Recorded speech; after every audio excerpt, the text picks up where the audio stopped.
Seorang dokter bedah yang bertugas di Rumah Sakit Mitra Sejati Medan dilaporkan ke Polda Sumut atas dugaan kelalaian pasca melakukan amputasi terhadap seorang pasien tanpa izin pihak keluarga.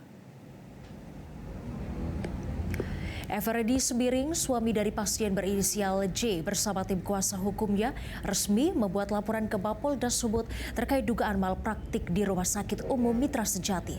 Laporan ditujukan kepada dokter bedah berinisial AT. Pihak keluarga meminta Kementerian Kesehatan, Gubernur Sumut, dan Wali Kota Medan untuk meninjau kembali sejumlah kasus dugaan kelalaian di rumah sakit ini agar tidak terulang lagi kasus yang sama. Selain itu, tim kuasa hukum pasien juga akan melaporkan dokter yang menangani pasien ke Ikatan Dokter Indonesia atau IDI. Malpraktik sebelumnya kasus dugaan malpraktik ini bermula ketika kaki pasien J yang tertancap paku hingga mengalami infeksi. Pasien itu kemudian dibawa ke Rumah Sakit Mitra Sejati dan oleh dokter dianjurkan untuk dilakukan operasi pada satu jari kakinya.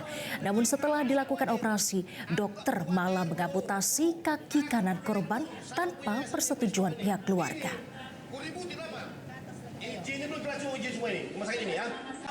Saya hari melaporkan Rumah Sakit Mitra Sejati beserta dengan dokternya. Oke. Untuk apanya bang, etik kedokterannya itu akan melapor ke ID kita bang? Kita akan juga melaporkan ke ID, bahkan juga kita akan melaporkan dengan kode etik daripada kedokteran ke Jakarta. Jelajahi cara baru mendapatkan informasi. Download Metro TV Extend sekarang.